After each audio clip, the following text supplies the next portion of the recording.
Okay, hey friends. So several people have asked me for different biscuit recipes or how to make biscuits when they've maybe struggled with some other ways or had a hard time. And so I decided to make a video showing you how to make biscuits with as few ingredients as possible, as little handling as possible, and just, I think this is going to be pretty fail-safe for most people. So we're going to start with self-rising flour. I buy White Lily, whatever kind you get is fine, but this is self-rising, so it's already got the leavening agents in it. You don't have to add anything to this flour to make it rise. And I'm going to use 2 cups of self-rising flour. And I'm using metal spoons and all this kind of stuff just to show you, you don't have to go buy anything you don't already have in your kitchen. Just use what you have on hand. The whole point of this is to be easy and to be something that's very difficult to mess up. Okay, so that's my 2nd cup. Kind of level it off a little. 2 cups of self-rising flour. Okay, now I'm going to add 6 tablespoons of salted butter. It's marked out on the paper for you, and I'm just going to cut it into little slices, little butter pats, and throw it in my self-rising flour here.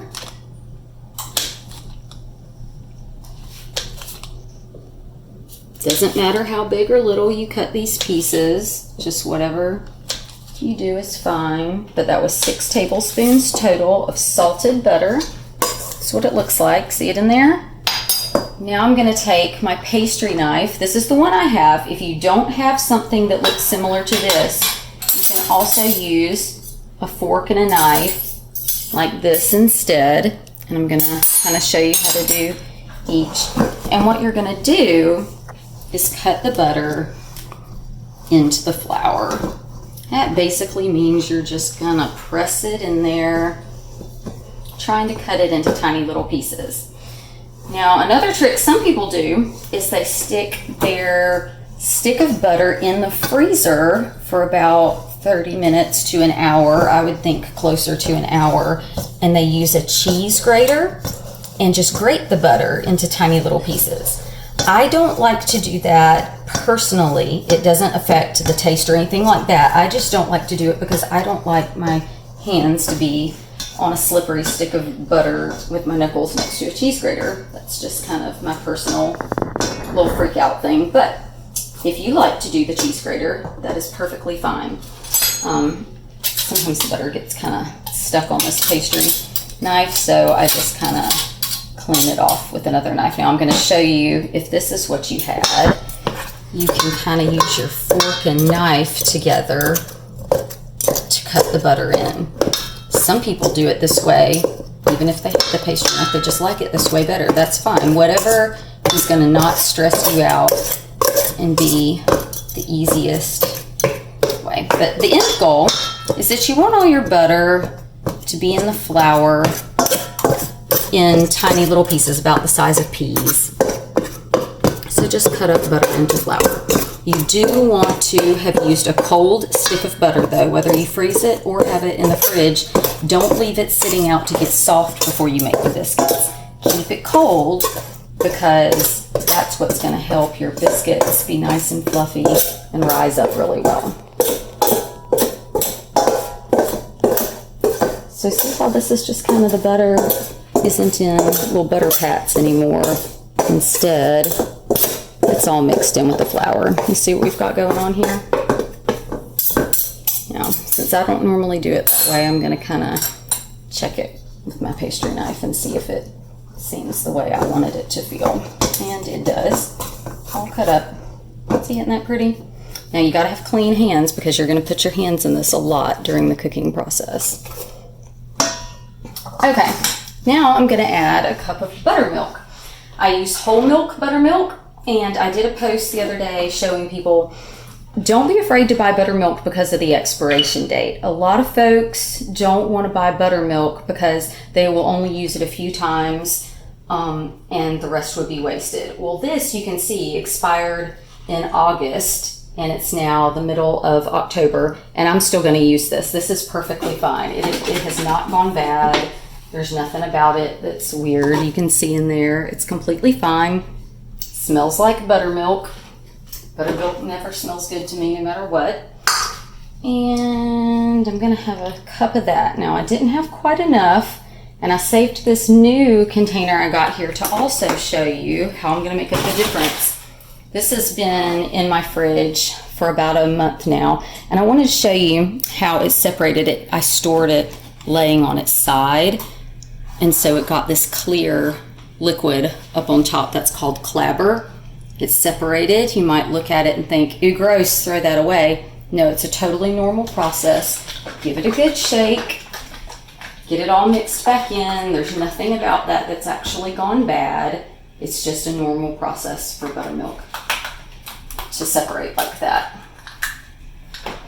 So I'm gonna top this up to about a cup. I'm not gonna over measure the buttermilk though. What you do not want is a really wet, sticky biscuit dough. That wouldn't be good. All right, so I'm just gonna stir that all in there. All I've got going on here is 2 cups of self-rising flour, 6 tablespoons of salted butter, and 1 cup of whole milk buttermilk. That's all I've got. Look how it's all kind of come together. I used just a metal spoon that wouldn't normally be for baking, but just so you could see, yet again, don't need anything fancy. You can use anything that you have on hand.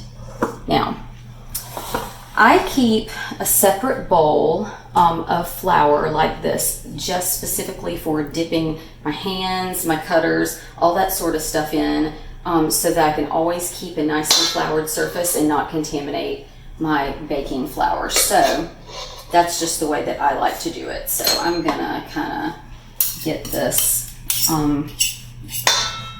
the rest of this dough off here. Okay, I'm gonna flour up my countertop.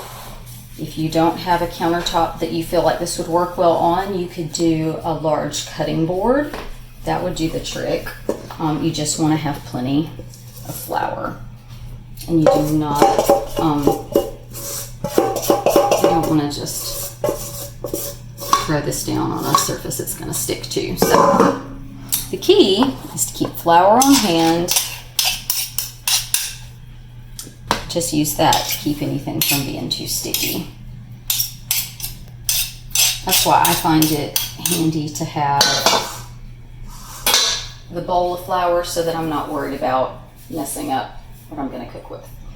Now, I'm going to flour up my hands really good. I'm going to flour up my dough here really good so that nothing sticks. What I don't want to do is sink my fingers into this dough. If I do that, it's going to be all stuck in between my fingers. I'm going to have a hot mess. So I'm going to flour my hands up really good, but I'm going to use this part of I'm going to use the solid part of my hand to handle it.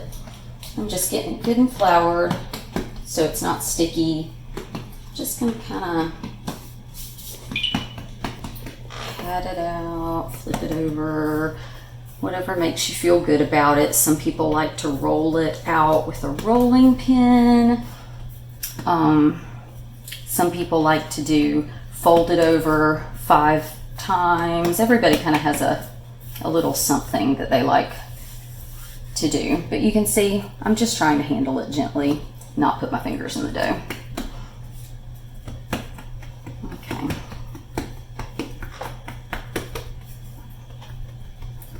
You don't have to do anything to really work with it too much. I'm using one hand to kind of press the side so it doesn't go everywhere. Another one to pat it out flat. You could do this with a rolling pin if you would rather.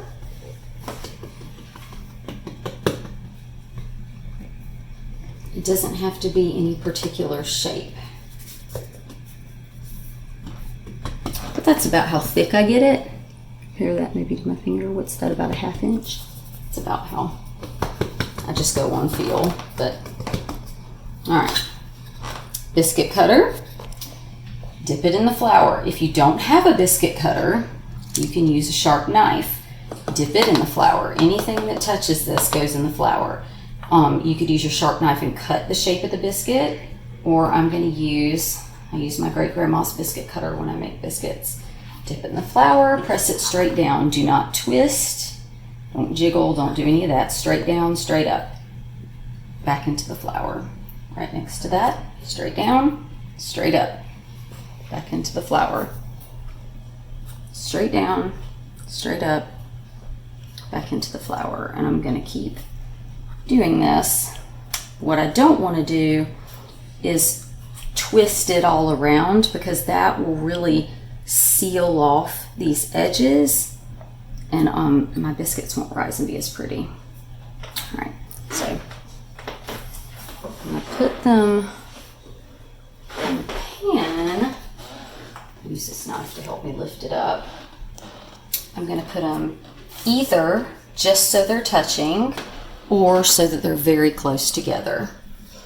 That will let the steam kind of all stay in there, so that they'll all be prettier. They'll rise taller this way.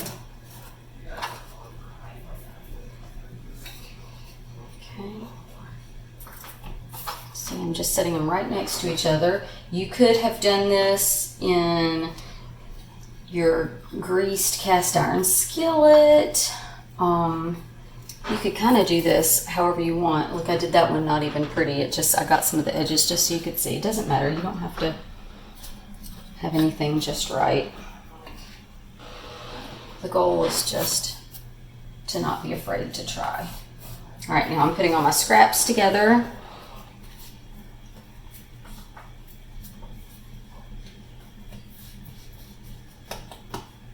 You don't have to really worry about what you do with them. Just don't put your fingers in it. Okay. And this one here. Now, if you have little ones at home, a lot of times I like to take this last little bit and make teeny tiny little biscuits for them, because they think that that's fun. But now I just have one littler one, and so I always take that last little bit of dough and make him his own special little biscuit, and he thinks that's neat. Stick it there. I've had my oven preheating to 500. If 500 scares you, they will cook fine at 450. Hands gonna have a little bit of stuff, but they should not be dripping and stickiness. None of that. Like, it's all dry. Okay. I'm gonna throw these in at 500 degrees. Let them hang out. I'm thinking 6 to 7 minutes, but I'll check back in a few and let you know.